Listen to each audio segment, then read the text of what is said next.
Hey, this is Ryan here. Just wanted to pop in before our discussion of Sense8 started just to let you know and remind everybody that we have a Patreon. This episode came out actually all the way back in early days of 2021 in our ongoing series, Our Thoughts On, in which we give our thoughts on a piece of media. It's one of the many pieces of content we make over on our Patreon. So if you have the financial means or you're at all interested, come on over. We have a whole plethora of things over there, as well as a group Discord for you to be a part of. So remember, check us out on Patreon at YumYumPodcast. Well, enough jabbering from me. Please enjoy our discussion of Sense8. Hello, Rachel. Hi, Ryan. How are you? Good, how are you? I'm doing very well. I'm excited. We're here on our Patreon talking about something, giving our thoughts on. I think that's the show title. That's the idea. The idea is us with thoughts on something. So Thinking? What's that? I don't know. We'll have to delineate it with 7 other people. So, Rachel, what are we talking about for this one? My favorite show.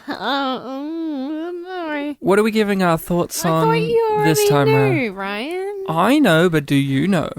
I know, and we both know because we're connected. We're connected. Yes. So, you say the title of the show, and I'll go, that's correct. Today, we are here to discuss Sense8. The TV series, Correctamundo. And I guess there's a TV movie to end it all off on. Aired from 2015 to 2018. Wow, really? I guess I didn't realize it went that long, I guess. I guess it took him a little while to get the movie done, so that is that. So obviously, we're giving our thoughts on, we've watched this show, it's on Netflix. If you have not watched it, we recommend. It's relatively short as well. I can't remember how many episodes a season there are. I think it's the usual, either anywhere between 8 and 14, which is the modern... 12 in season 1. Yep. And season 2. And then season 2 has 12. And then the movie. So, Sense8, we will give our thoughts on it. So, it is a show that Netflix made. I remember this being one of the first Netflix shows. Or one of the first big ones. Like, this has a budget. You know what I'm talking about? Yeah. There was Orange is the New Black. Their weight behind it. Yeah, there was stuff like Orange is the New Black and Bloodline that came out, but this was one where it's like, oh, we've got big names, we've got the Wachowskis, we've got a budget, we've got this show set in multiple locations, it's got action, it's a sci-fi. It was like they put out all the bells and whistles for this show in terms of the actual making of it. But to get into my history with this, Netflix, in my realm of the world, did not do a great job marketing this show at all. Not in my experience either. I remember knowing about it more so when the second season had started, more so than when the first season aired. I remember getting ads for the second one and going, oh, what's this? I don't know what this is. I've got other things to do. And I remember the marketing for it just kind of being more focused on the action aspect of the show. Like, I thought it was one of those, this is a sci-fi action show. And unfortunately, I'm not a big fan of the Wachowskis, their films at least. The Matrix has never been for me. Bound was not for me either. Jupiter Ascending is a joke. So I didn't think I've watched much of their stuff. So the idea of the Wachowskis have a television show in which it's a bunch of people doing fight scenes did not sell me on it either, because that isn't enough for me. Rachel, you're a similar boat. I think you knew a little bit more about it than I did with this experience of it. Yeah, I think I knew its reputation as a very influential show in queer spaces because of its representation. Yeah, I kind of knew that only in terms of the Wachowskis made it. I didn't know that there was actual content within the show that actually reflected that. I didn't know about the creators' backgrounds. I knew that a lot of the characters. Yeah, which is cool, which is a definite selling point. And I think I also came across it because, you know, a trans woman plays a trans woman. What? And a black British lady plays a black American lady. So it was all representation. Mm-hmm. Yeah, I did not learn all about that stuff until way, way later. And again, we only watched this show relatively recently. I want to say, end of 2019? Yeah. Start of 2020, we watched it. Got kicked off to watch it because it kept being something that got brought up in the space of shows that you should have checked out when it came out. It got cancelled. That was something it was that... like, you're if you haven't watched it, you're sleeping on Sense8. It's a great show. But it got cancelled, but they got a TV movie to wrap it up, so it does end. And that was something that held me back too for quite some time, was it got cancelled. And it didn't have an ending, and you particularly try and avoid shows that get cancelled without having a chance to end. Yeah. Because you just find that really frustrating. Well, I've grown up with too many. And my soul still aches at the cancellation of shows like Space Above and Beyond, Firefly in a minor capacity. That one doesn't break my heart as much as other people. Reaper, that one breaks my heart still to this day. Will forever be in our hearts. And, you know, I do not like engaging with shows that I know get cancelled, but every now and then I do. And especially if there's a big enough energy behind the fandom, if it has an interesting premise, usually a sci-fi genre will do that for me. If there's something to it, like a cast member perhaps, or a general idea. You already have some investment that you're like, well, even if it doesn't have an ending, I'll at least have this person and enjoy seeing them, or I trust the creators or whatever. Did you know anyone in the show before watching the show? Like, did you know that Martha from Doctor Who was in this show? Yes, I did. And I remember being very confused when I saw the ads, because I was waiting for her to... Be British? Kind of. I was waiting for her to be like, and that's the end of me doing an American accent, because, you know, we know that I'm British. Yes. And I'm putting on this accent for this conversation in the trailer, and then that's it. Yeah, I don't think I really recognized, because I think she wasn't really in much of the promotional material that I saw outside of pictures. And in the pictures, it's been quite a few years since Doctor Who. She's got these dreads, they're colourful. She looks... no offense to the Martha Jones character in Doctor Who, but she looked happy. And I don't associate Martha, the character, with the look of happiness as much as other companions. I really liked Martha, so I looked up stuff that... I can't remember. Freema. I can't remember her last name. Yeah, something like Agman. Freema had done since Doctor Who. And I was prompted to do that. Law and Order UK. I remember she did that. Yeah. That short-lived show. When she appeared in one of the specials, I think. I was like, oh, I wonder what she's up to now. Yeah, so what got me hooked to definitely want to watch this show was we were doing our Babylon 5 rewatch, and it came to my attention that the writer and creator of Babylon 5 show that we've given our thoughts on and love very much was one of the creators and head writers of Sense8. It wasn't just the Wachowskis. JMS teaming up and making another series that's sci-fi. I didn't hear anyone talk about this in relation to JMS. Like I in a way, I kind of did, but I kind of didn't realize it. But like somehow I had missed the boat that JMS was attached to this in any way. I only heard Wachowskis, because they're the bigger pop culture icon names in the genre, I guess. But you know, for people like me, JMS is a big name. JMS carries weight behind the credibility of the project.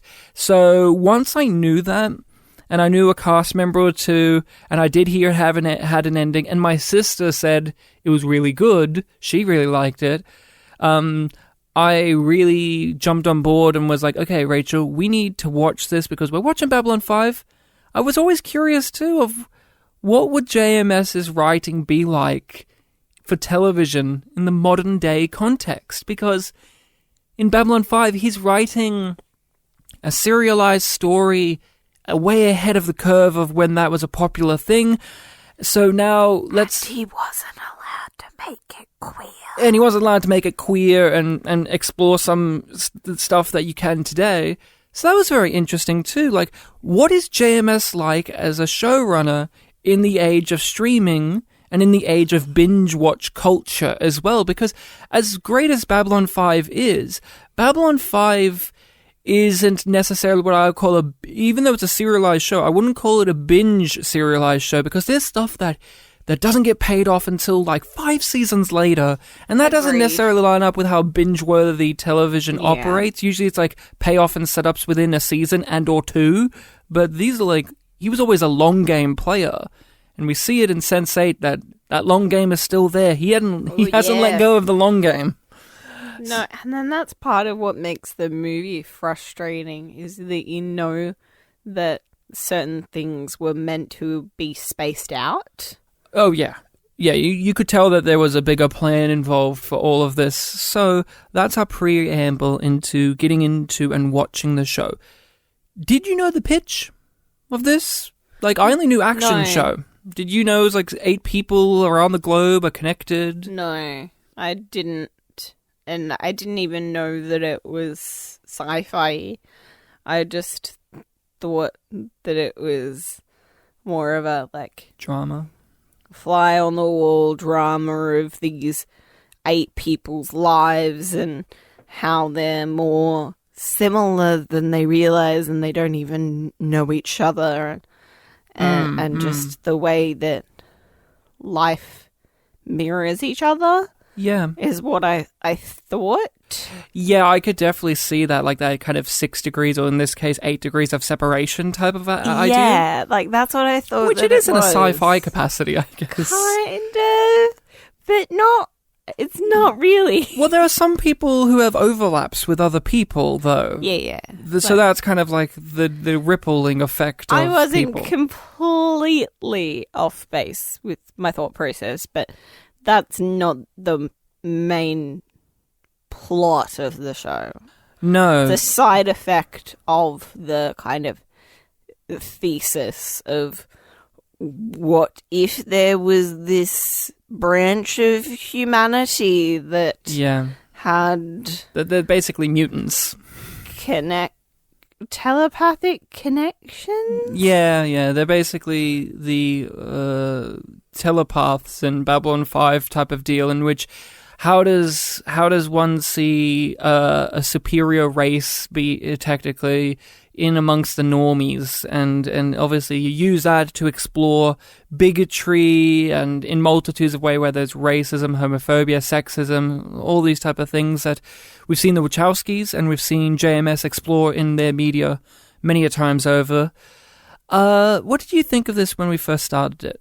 When we first started watching it, how did it go for you? I was overwhelmed by the sex. That's what I remember now.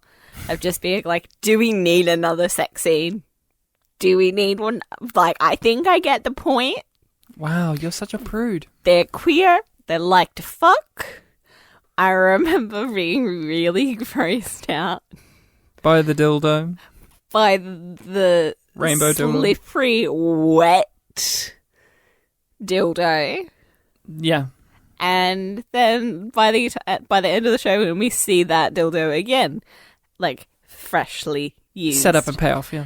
I was excited to see the wet rainbow dildo, so I got past my prudishness, I guess. See, for me, that was actually something I really appreciated about the show straight off the bat. Not because I'm a horny person or anything. It's more that I was like, you told me that there was a queer aspect to the show, and I was like, oh, okay. And I'm so used to, in a lot of these shows, Star Trek Discovery, where all the aspects of a relationship aren't actually on display, and that includes romance, sexuality, actual sex, and passion and tenderness. It's always just, I love you, and the melodrama of I'm going to lose you. Actually being able to see, not just because they're queer, but just characters who in relationships just have sex, and it's Yeah. not done in a way that's just like pornographic or filling up No. time, but actually just demonstrates the bond between the two characters in the relationship really is something does unique.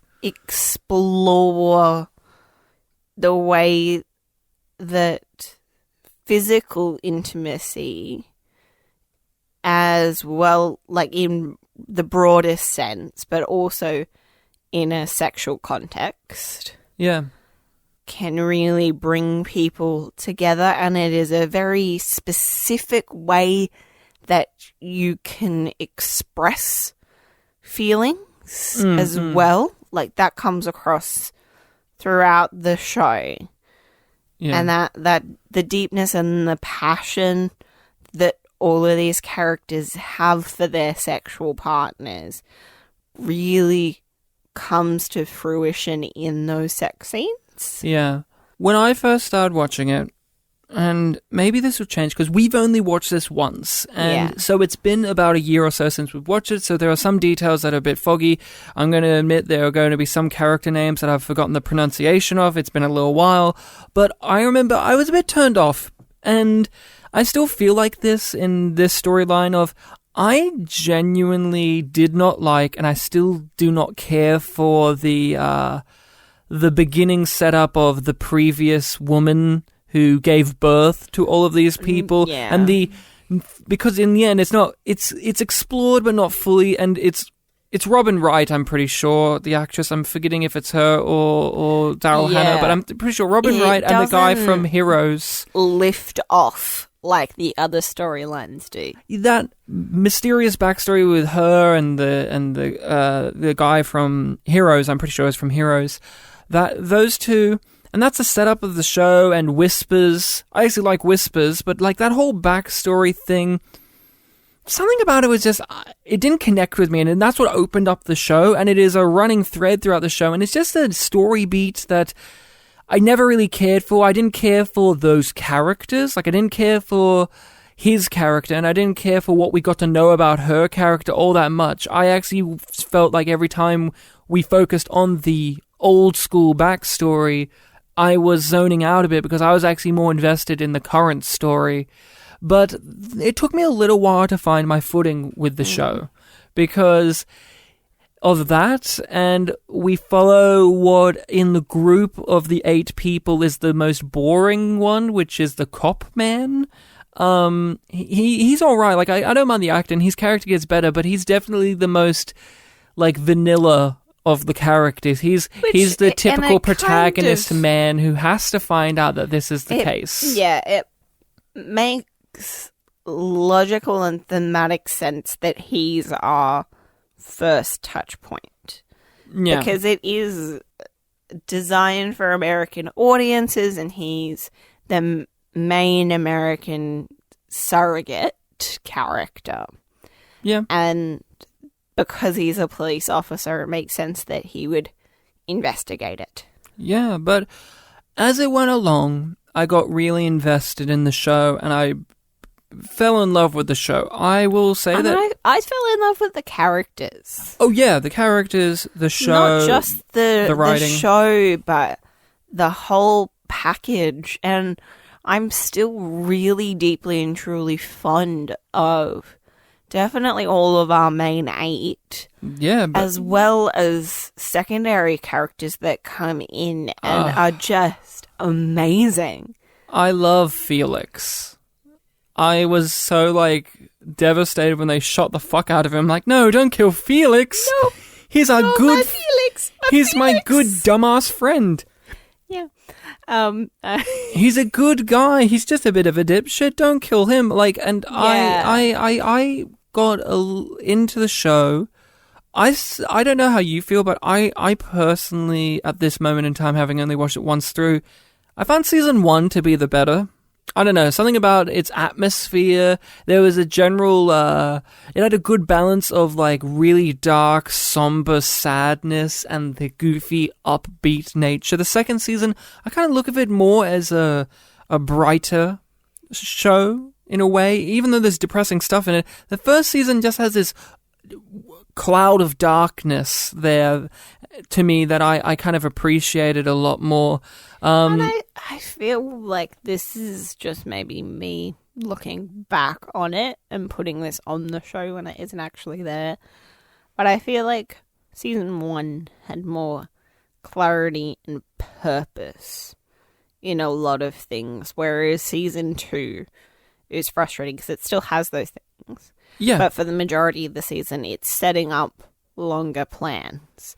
And because... more mysteries. Because they don't get to deal with those in the way that they originally planned, it's frustrating. Yeah. And I just also... I look at it as the first season was the character building season. Like, you have to build up all these characters so then the adventures can happen. And... the adventures, don't get me wrong, season 2's great. I love the second season as well, but the first season just did a really great job of making me care about each one of the characters. Well, the second season, there were some characters that I'm just like, you're good. The first season set you up real nice, and you're still good, but like, I didn't really care about the cop and the blonde-haired one who's... I know the actress's name is Tuppence, because that's a great name, but I'm forgetting her character's name off the top of my head. But Riley Blue. Riley and Sam is the cop, I'm pretty sure. I found them a little less interesting in the second season. Mainly, I guess it's that typical thing, right? Of Will. Oh, Will. Riley and Will. I thought it was Sam, but Will. Riley and Will, they're building up their relationship in the first season, and in the second season, they're on the run type of deal. And I guess I was more invested in seeing these two having a budding relationship and learning about each other's traumas and connecting and passing through that. And then obviously him going after them at the end for getting, her and all that kind of stuff was more thrilling to me than the second season was like, and let's keep injecting you with drugs. Well, we got to get you high to keep you safe. Yeah, which was an interesting story beat. Yeah, and an interesting idea. But for me, it kept on coming up as okay, we need a roadblock, so Will needs drugs. Yeah. Or Will's drugs are wearing off. And it's like, I know you need this, but it's just being used so much. And then it gets used in an amazing way, and it's like, okay, well, now I don't mind so much because you used it to set up this moment, and this moment makes me really happy. Since we're talking about the more negative or lesser aspects, which of our main 8 is your least favorite, or one that you didn't get drawn into as much? Because my answer is actually a little bit more surprising than you may think it will be, but... I don't think it's actually going to be Will. No, because I pair him and Will and Riley together. Is it Lito? No, he's my favorite. What are you talking about? That's a fucking dream. I wish the show was called Lido, and every episode was about Lido and his whole crew, his whole polyamorous relationship. But who's you? Who's the one that you just didn't get with? I think it's hard to say because for me, there's points across the 2 seasons in the movie where all of the characters kind of drop into that bottom position. They rotate around. Yeah, they rotate around. But I think I'm going to go with Sun. Really? Yeah. Yeah, I get that. The first season, she's a little bit too on the bottom rungs. Like, she's awesome. She's a badass. Oh, she's such an amazing character. But once you finally get onto who's my favorite? Yeah. She often just kind of falls under the radar. She rose up the ranks once they actually got her the whole thing with her brother involved and also the cop guy. That was great. Me, it's when it, like in the movie, it's just like she took me home to meet her family, and it's her dog. Yeah, so cute.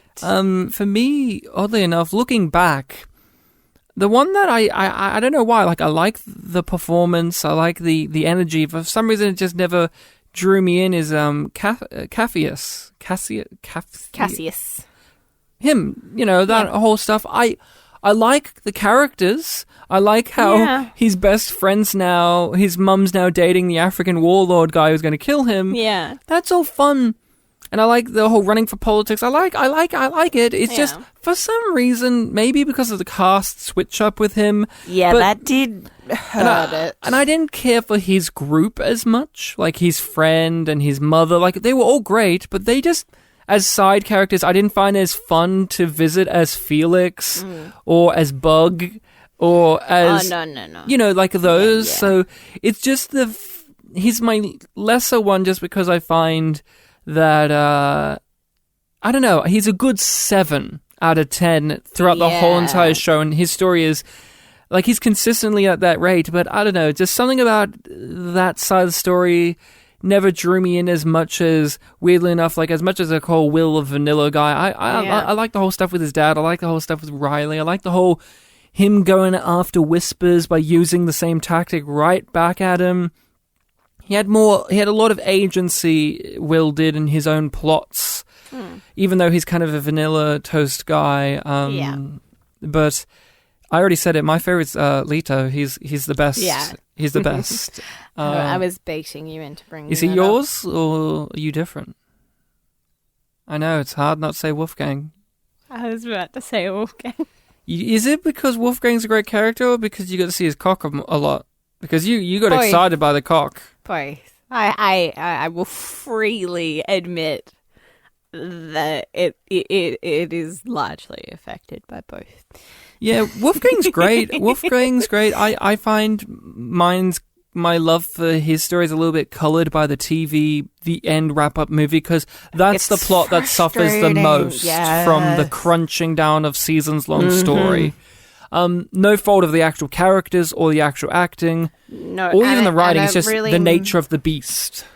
And the storyline itself makes sense, but it needed to be spread across more time. Yeah. It's like if Londo in Babylon 5 committed genocide, but then they have to wrap up the show with a movie, and they just did his little redemption sad arc in one movie. He's like, no, you need seasons, baby. No. Seasons. Needs time to develop. To bake. Did you find it weird that my favorite character is Leto, and out of the 8, and all of his group, I love his boyfriend, I love his girlfriend. You loved it every time it went back to Mexico City. You were like, yes! The whole show, one of the joyous pitches is all of these people have unique talents and specialties and ideas, and he's an actor. And I always found it interesting that he, out of all of them, was the one that rarely benefited from anyone else's powers. Like, I think the one I remember the most is when Sun had to help him do the cocktail things for an audition or whatever it was. But he would help others, but I don't really... But I don't recollect as many coming into his stuff. This speech. Which speech? That he gives at Pride. Yeah. And that's from all of them. Yes, that's true. But, like, most of the time, his story is very isolated off. And you don't have as frequently the others coming in to do stuff to help him. He helps them a lot more. Like, out of the crew, I found that he was the one that was influenced the least by having the Sense8 ability. Yeah.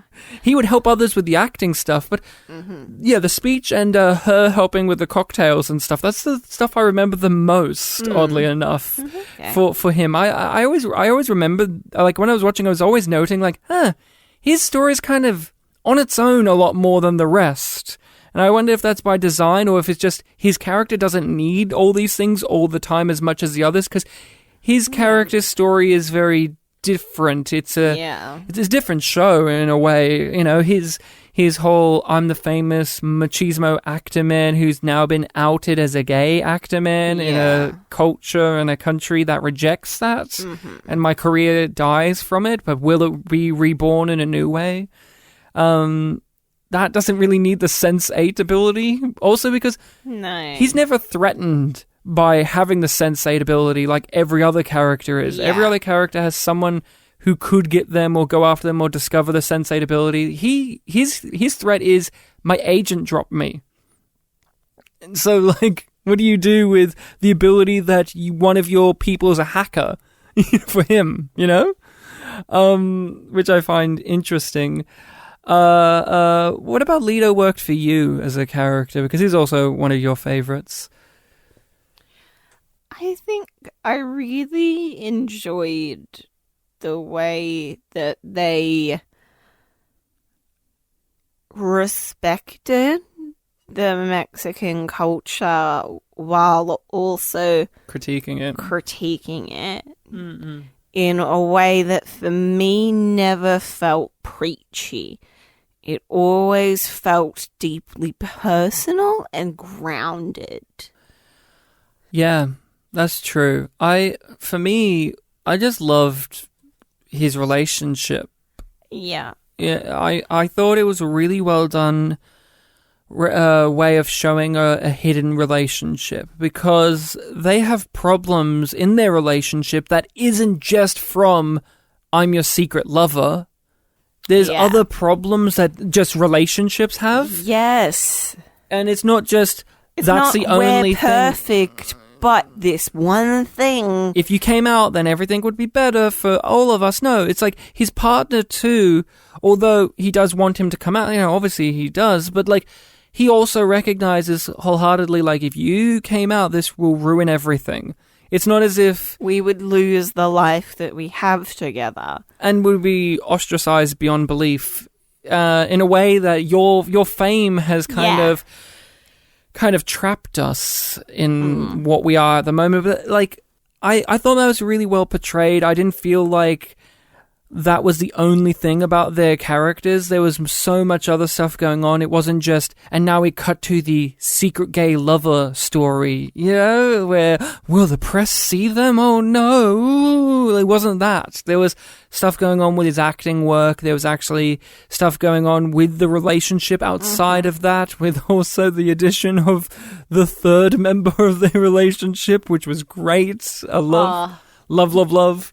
That's something too I really appreciate about Leto's relationship story is I've never really seen a story in a show actually explore polyamorous relationships in an actual polyamorous relationship, not just, oh, I like to fuck on the side and you're cool with that. Like the open, it's not just an open relationship. It is specific. A triad. A triad. And their relationship is with each other and they're not looking for anything outside, and they have kind of those rules set up around that stuff as well. Yeah, I've never seen that, really. No. And it was very informative without being lecturing. No, and it also a part of that is there's like they make it very clear that this is just one way to do this. Yeah. Because a very strong theme in Sense8 is that there is no one way to love and no one way to be loved. Yeah. That is right or more valuable than others. Yeah. It really does have that kind of overall messaging in lots of different ways that love is love. Yeah, and I can't speak for the Wachowskis as I'm not a big fan of their previous works and I don't know their ideologies or their motifs as well as others, but JMS, that's something I really feel with JMS when it comes to that story and the acting and the culture part, as well as with Wolfgang and, his love story where, the woman is like getting in an arranged marriage, where in terms of, you go back to Babylon 5, JMS is an atheist, but he writes stories about cultures and religions and stuff that he himself does not believe in, but he does it with such an amount of understanding and respect, whilst also still looking at it with a critical lens. And I bring this up because when you watch Babylon 5, one of the little microbes in that show that you see grow into something fully formed here, and I'm sure the Wachowskis have an interest in this too, but I can't help but refer to JMS, is arranged marriage. Yeah. In Babylon 5, it says a minor little footnote that the Centauri have arranged marriages, and it's like, do you marry for an arrangement? Is it for love? What is all of this? Oh yeah, and the Psychor too, but that's in a different sense. Yes, but it's the same kind of thing of not getting to choose who you love and who you spend your life with, because the Psychor does marriages based on genetic testing. Yes. Centauri, it's about social classes. Which is what's similar here with her story, right? In which they're marrying up.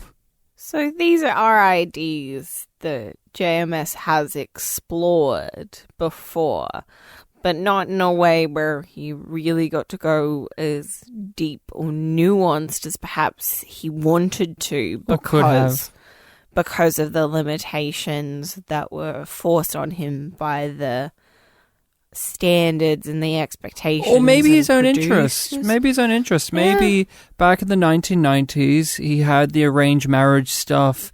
There's just kind of a window dressing set piece kind of stuff for a character's cultural background. But in this show, it is a major pivotal point, and it doesn't just do the typical Western thing of arranged marriage is bad and scary and evil and we don't like it and it's bizarre and foreign to us. Mm-hmm. It actually explores the nuances of it. It explores the fact that love can be found within that structure. And how modern people experience arranged marriages. Yes. Because often the generational difference. It's just like, how can that even happen in 2021? Oh, back then, 2015, right? But yeah, I think it's an interesting thing that, one of the writers has had this idea, this real life thing be just a microbe in a previous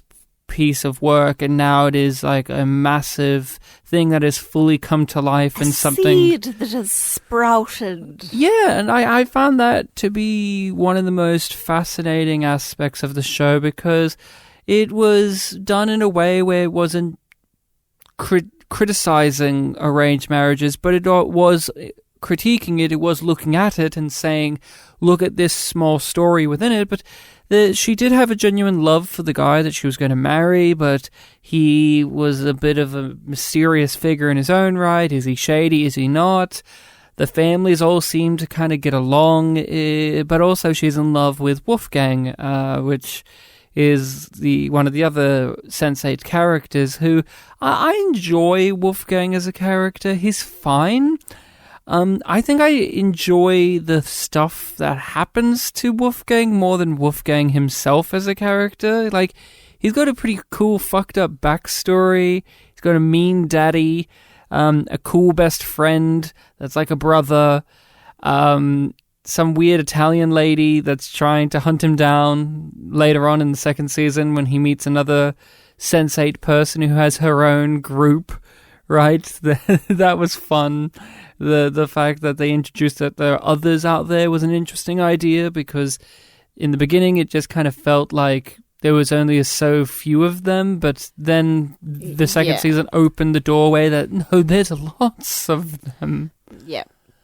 And the trade-off that her group kind of makes of, we will turn others in so you leave us alone. Yeah, we will informants. The traitors. Mm-hmm. That was an interesting idea. One of the characters that I think is an interesting one as well is we've got to talk about Whispers, the central villain of this show.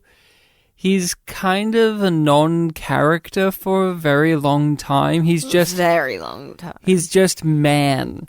Mean man. Evil man.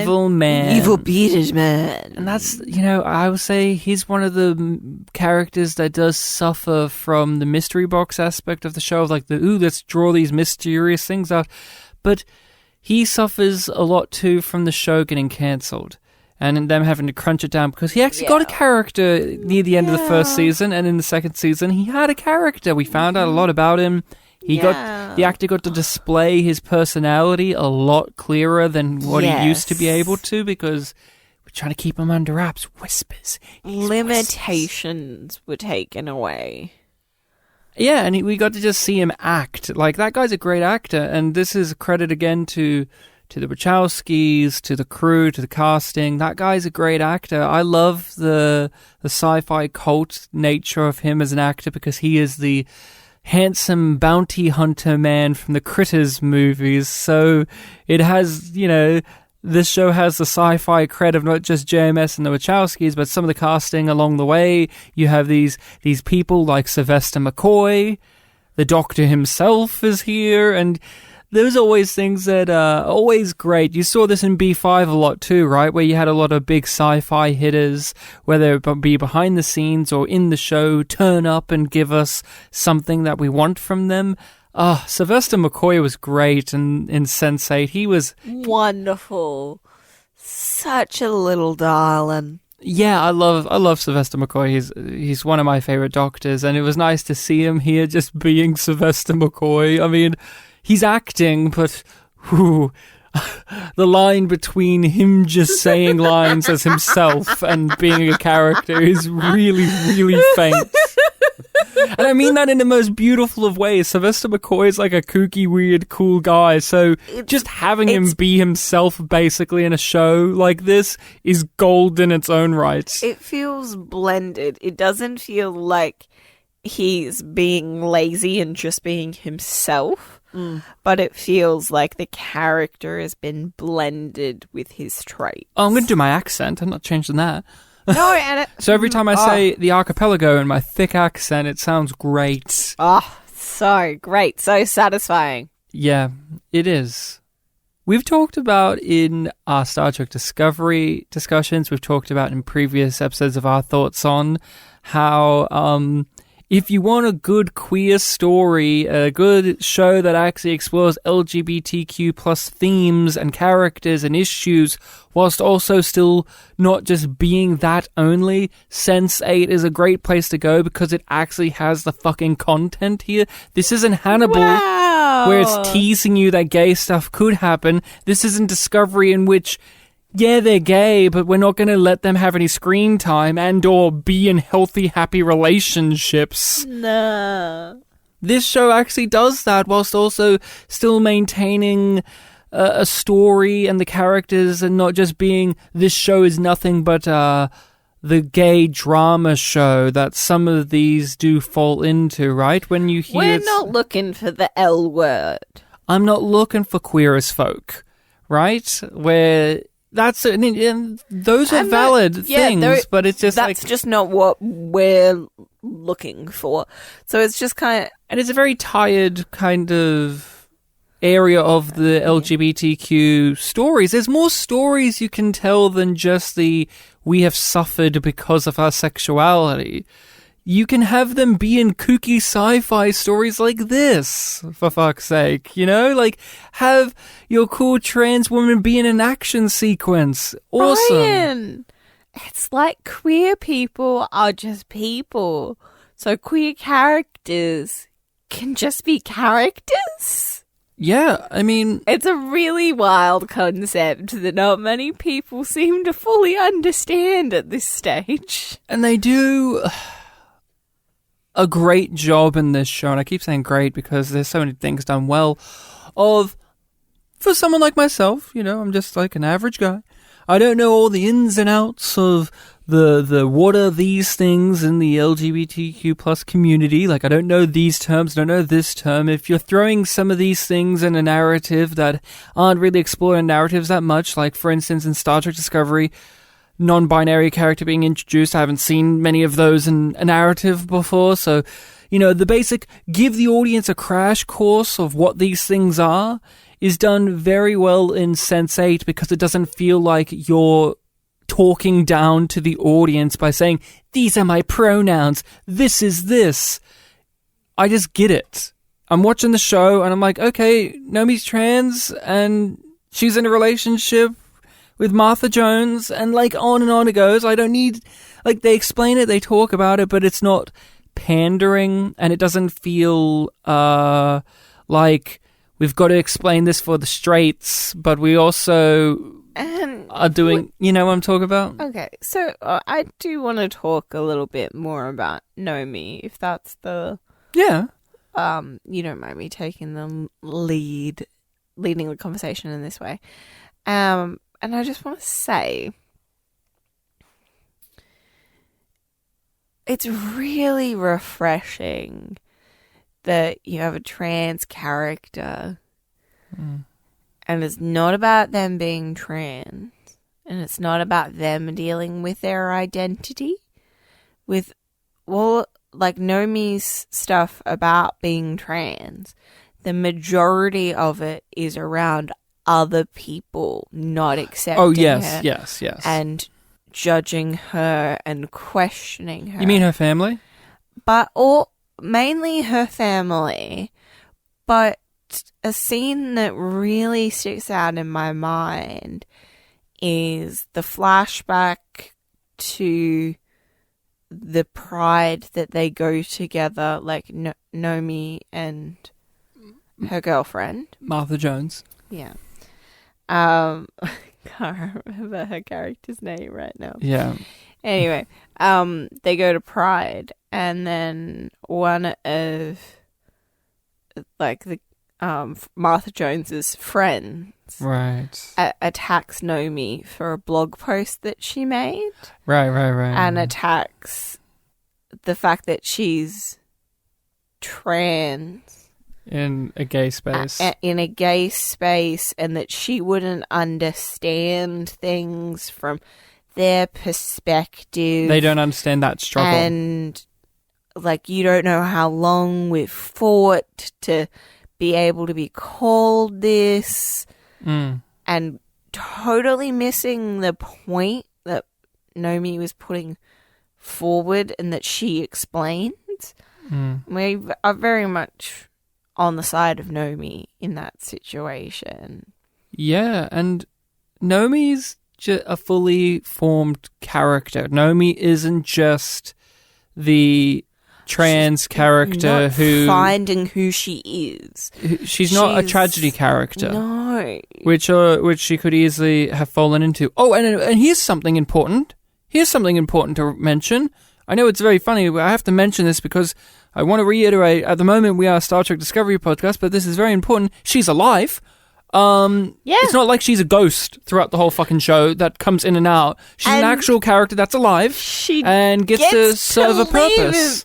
She isn't given as sacrifice. And she has characters outside of her. She doesn't die and come back to life. Well, she does have her e-death. Yes, but she gets... no physical death. She gets to have a character outside of her skill set. Yes, she's the hacker lady, but she's more than just the hacker lady. You know what I'm talking about? She's not like Adira in Star Trek Discovery, in which all I can say is they're a tween genius engineer person, and that's it. That's all I can say about Adira.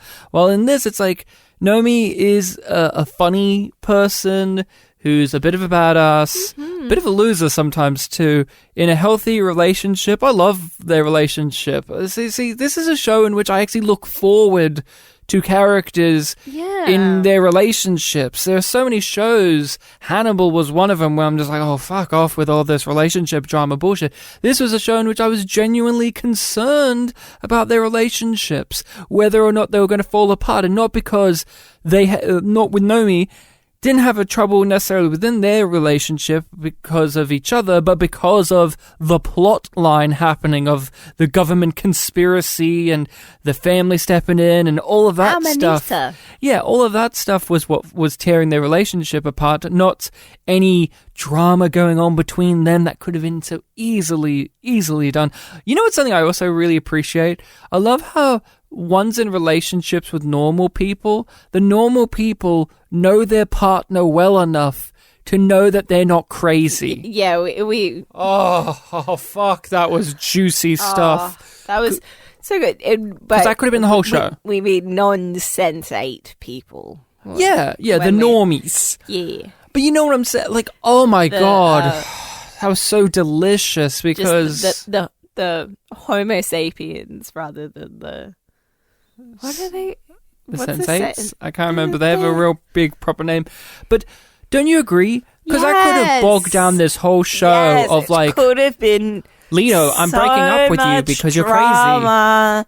And they don't milk it. Instead, they make strong characters and strong relationships. They're not making strawmans out of the other people around their lives.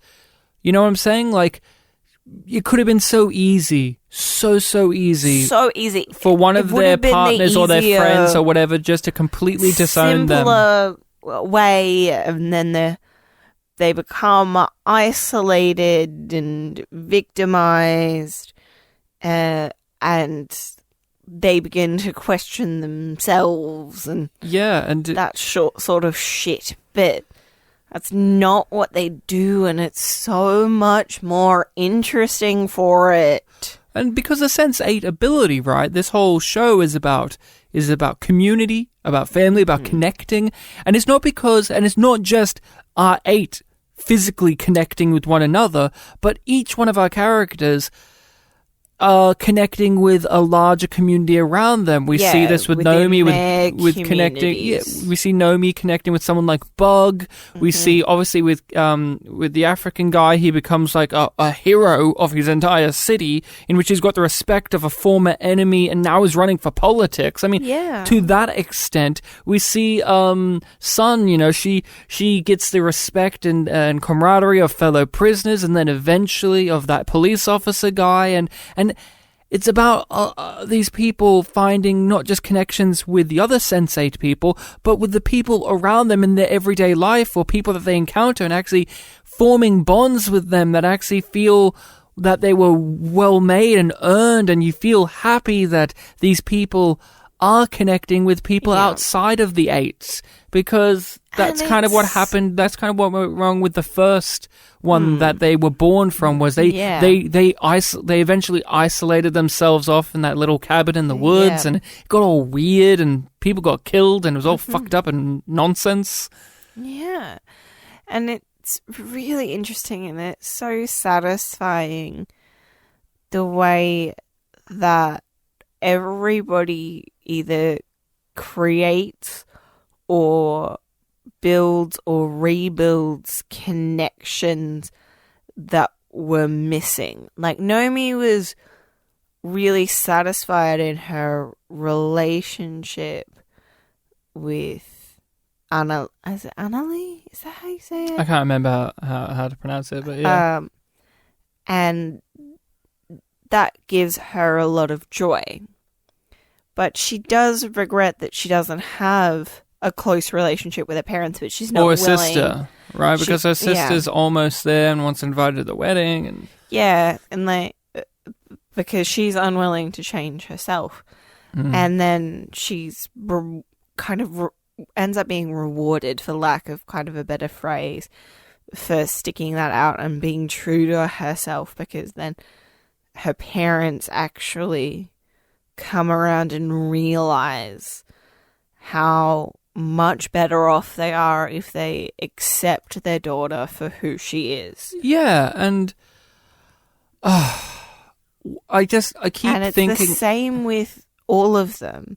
Like, all of them do it because Son is distraught at not having a family, so she's at the point at the end of the series where she's about to build a family for herself. Well, yeah, I mean, as well as having the family of her Sense8. Because her brother's evil. Her brother's evil. I did like, again, there's so many moments, and this is, I put this down to JMS again, because we see this in his work a few other times as well, like with B5.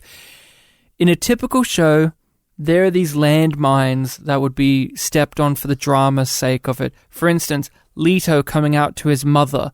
Oh my god, could you imagine in another show's hands how much of a fucking drag that would have been? Good. In this show, good the way that they do that. In this show, they sidestep that landmine, right? And we see that done in B5 as well. And again, it's more interesting for it. Yeah, or with Sun in prison, right? With her dad and that whole situation, how she had to stand there to save the brother and all that. And then you see the dad, even though he was a bit of a prick and a bit of a bad guy, he was going to be a good guy, then got murdered by the evil brother, who, again, like, the drama there would have just been, oh, the dad was evil too and nothing else, right? Like, But they go for the depth. He wasn't a great guy, but they did give you more of a nuance to him than you could have, and that is great stuff. I mean, I will always bring up Sense8 as a great show in terms of its interesting science fiction, great character work, it's funny. That's just something we haven't talked about. It's really funny. It is truly a drama. Yeah. Because it has low lows and high highs and everything in between. And you are taken on that journey with these characters. And it manages it so well because it isn't necessarily that, like, you're ping-ponging from lows to highs depending on what characters you're doing, but the show orchestrates the scenes and the settings so that you're guided through these experiences and alongside these characters. Yeah. And it's that weird thing of, like, the ending is the ending that it needs to be. But it's just crunched. It's just crunched so much. So you want more, but you want more in the middle. You don't want more after. Yeah, it's not like I want more stuff. It's just I want this stuff spread out to be more. Yeah. Like, I can't think of anything else I wanted to be stuffed in there. It's more like I just want all of these things to have been 45-minute things of their own, right? Yeah. That's it. Like, one of the things I really wanted to say is I know we keep referring back to Jay. Yeah, but then wouldn't that make it like Arrested Development Season 4? No, that was a different beast. But I know we keep referring back to JMS because we're big B5 fans, but that is one of the things that we were drawn into the show. Yep. I don't know much about JMS the man. We do have his biography, autobiography, we will check it out. But I've always found it. Our thoughts on that. I've always found it interesting that a guy who I'm pretty sure grew up in a somewhat religious environment, who's a white of Polish descent, white guy, even back in the 1990s, wanted to explore like queer themes, but obviously could not fully explore it because of the times and what he was doing on television. I don't know I don't know where that comes from him. Like, I'm curious because he gets to fully explore it here. And obviously the Wachowskis have a big influence in that too, but it's not like he hasn't had an interest in it before. Part of the narrative around queerness is only people want to watch queer shows and only queer writers want to write queer characters. Yeah.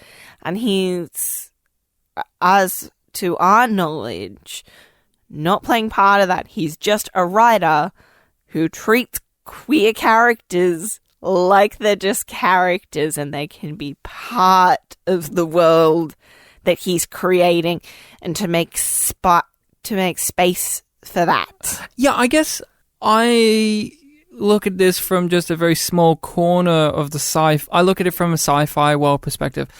I'm just not used to what I know to be a straight white writer man in sci-fi actually wanting to explore queer ideas in their sci-fi shows. Like, back in the 1990s, he obviously couldn't get to do it, but he was still trying to push it. But if it wasn't for some behind-the-scenes issues and obviously the censors, but this is like you could say there's multitude of things that could go against him with this, like whether or not he can handle it well, whether or not, or maybe, well, obviously he's working with the Wachowskis with this one, so this one doesn't necessarily hinder it as much, but it was better to have queer voices telling queer stories, and that kind of argument is there. But I just find it interesting that this is something he's been very interested in telling in a story since Babylon 5, and he actually got to do it. And hey, teaming up with the Wachowskis was also a great idea. Like, I can see the overlap here, but it's also good. You do have people who have been doing it themselves. I mean, one of their first movies, Bound, is a lesbian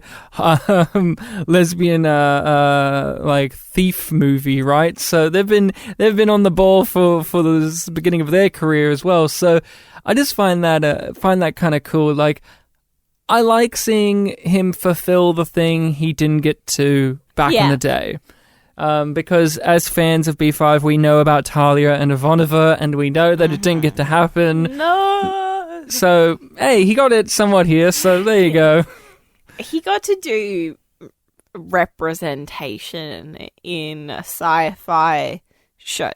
Yeah. It wasn't when he originally wanted to do it, and it still wasn't a network show, but he got to do it. Yeah. And it's so important that he did, and it's so fantastic that this show is as good as it is, and not just because of that stuff. Yeah. Like, that's just one part of the show. Mm. And it adds to the overall themes and the complications and the layers of the characters. But it doesn't become what defines any of them. Yeah. Because, like, it makes sense when I think it was the Wachowskis or JMS said that all of the Sense8 group that we see are all pansexual. Yeah, something like that. And it's just like, well, yeah, that makes sense for those people. Like, they don't say that because none of them really have that as a distinct part of their identity. None of them feel the need to say that, and it's like that's a side effect of that's their something. journey, I think that's something. it. But that's what I was gonna say. We cover a show with discovering the title, but this show actually fucking knows how to explore that word, because this is a show about them. This is a show about discovery as well. Like, these are characters discovering not just superhuman abilities about themselves, but their own identities, of course, and how their identities can shift. Yeah. And realizing what is truly important to them and to who they are as people. Like, if you can take away all of these things, would I still be me? If you added this fundamental change, who am I now? Am I still me? Am I a new me? Are you know me? Yeah. The ending. I'm going to ask you this. Who are the characters that suffered the most from the crunch? Kayla. And Wolfgang?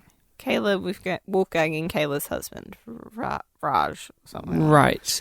They're the biggest ones. I feel like that's you know who else suffered? Name. You know who else suffered? Leto. Because his whole thing was he was going to go to Hollywood. Now he's successful.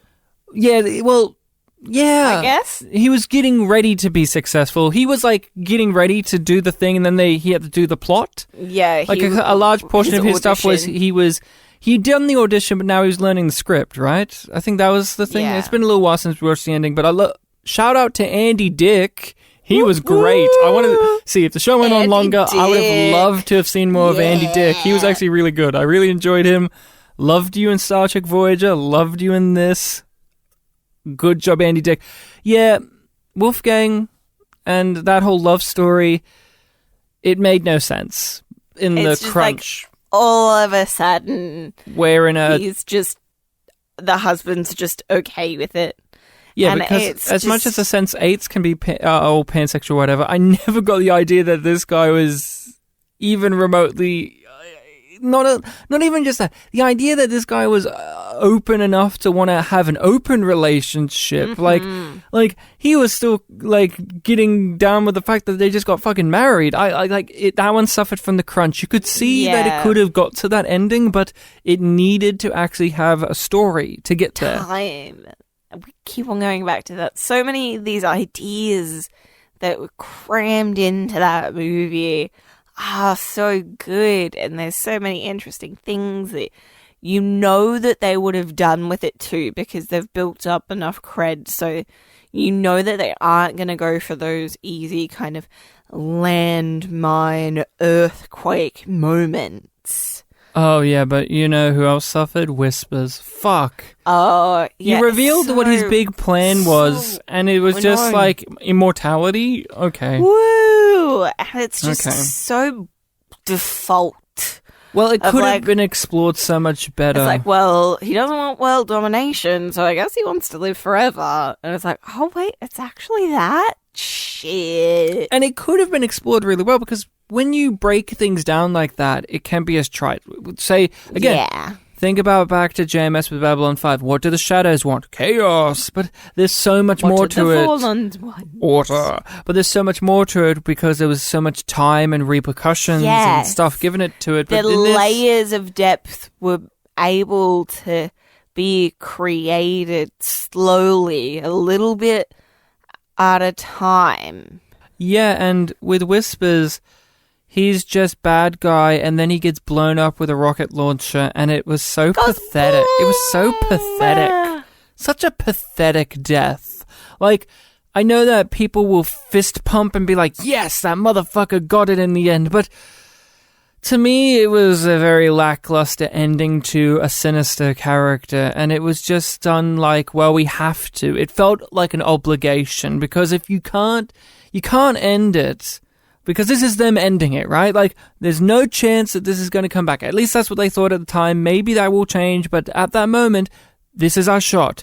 You can't have it with the villain not getting their comeuppance.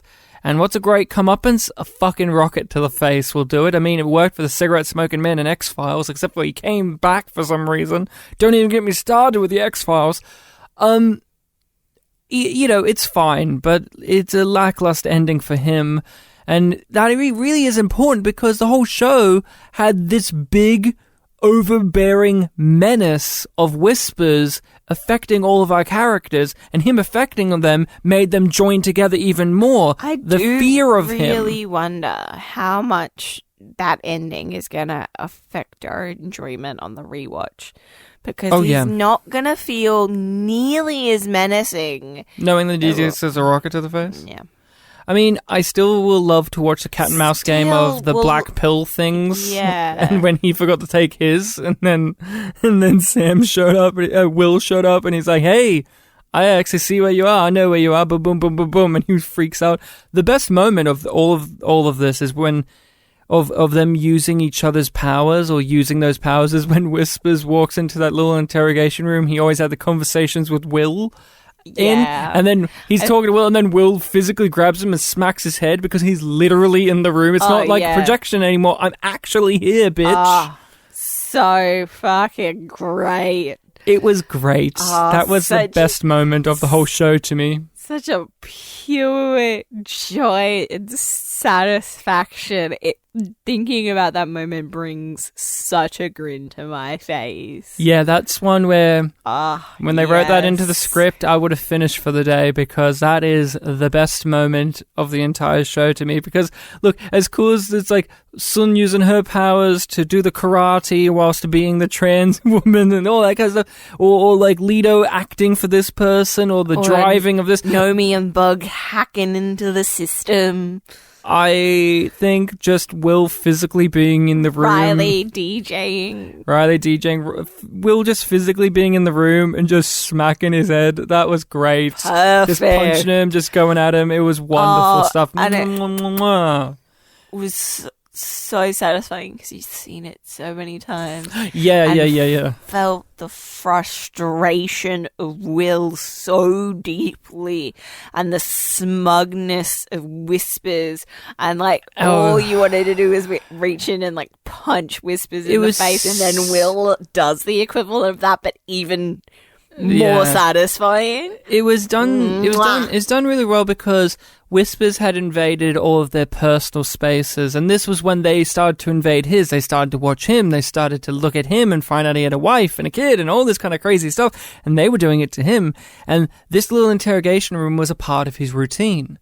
He had his little routine, Whispers, and then they physically invaded his routine, which is different to them invading his life before, because now he's actually physically there, and he's like, hey, motherfucker, I'm in your routine now, and I'm gonna fuck you up good. And it was... See, that's a better comeuppance than a rocket to the face. See, the simple thing of that happening... personal and so specific to Whispers. And is a great joke for the audience, because we're so used to how we are presented. They're in the room now. So like, the camera just moves over, and they're like, hello, I'm here too. And it's like, oh, hello. And it was doing it the exact same way we were trained to recognize how that was the method that they would demonstrate this power. But then it was like, no. He's actually there. Oh. So good. The table turned metaphorically. He didn't even need to flip the table. If the show somehow got renewed and got to come back, and it was about R8. Yeah, of course. I'm saying if it continued on somehow, Yeah. if it got to come back and we got to follow these characters again, would it work? Would you watch it? I don't know. I think I would give it a shot for sure, but I would be prepared for disappointment. You see, I'm a cynical bastard. You don't like Crusades. I don't like Crusade, no. I would say the only way they would make it work for me, and this is a bold statement because many people love it, I did too, but if you erase that movie, if that movie didn't exist, it's a brutal thing to do because all of our characters end on a really happy note, but to me, there's just too many... I want before the movie. But then that doesn't work. You know, it just doesn't work. It's been too long now. It's been too long. To me, the only way I would really... hey, they'll figure it out. Maybe they'll do it a 10 years later story and there's a new thing that they have to overcome. But to me... You wipe that movie off the board and you do what you were going to do in a series instead. But I don't know if I would watch it. I just don't. I think it's been... You can't go home again. Yeah. Yes, that's exactly right. They would have to be really smart about it. Yeah, that's it. And as much as I love JMS, I don't think... he has that capacity as a writer, and nor do the Wachowskis, because we can see this in their work. Every time JMS has revisited Babylon 5 after the series was completed, it's just worse. It's never good. It was never better. It's never great, like the series was, because he had a clear, defined vision, and he ended it. But he wants to come back every now and then, and it's never good. It's never the thing. Not just because... I grew up with it, and then I saw... No, I watched all of these. I consumed all the B5 media at the same time. There's a clear distinction between the quality of when he did the show and when you did the stuff after. The Wachowskis should have left it at that first Matrix. But they couldn't. They had to revisit it, and it was worse. So, I don't think these creators could successfully go back home again, because it's been proven that they can't already. I would say that I would really want to rewatch Sense8 again. I think it needs... It's a yum-yum. Yeah, it's a yum-yum. It's a show that I think needs a rewatch from us, but not anytime soon, because I think... No, space. Space is needed. Yeah. Space and time. Space and time. A bit of space and time from it is needed. Exactly what the plot of the movie needed. Oh, it needed space and time. Ooh. Like That's a time travel story in space. The Doctor shows up and he's like, Martha, you got dreadlocks. With a spaceship diner? Of course. Oh, no. That was after. You see, you're going to have it be the Tenant on his farewell tour. We have lesbian undertones with the diner. That's why I brought it up. I'm so dumb. Why would the Doctor say you got dreads now when Martha had dreads the last time you saw her for no fucking reason? No fucking reason. No. What he would say is, what happened to Mickey? That's a great question. That's a great question, Doctor. That's a bigger question than your fucking name, Doctor, is what happened to Mickey? That's a deep cut for you Doctor Who fans out there listening. Whatever happened to Mickey?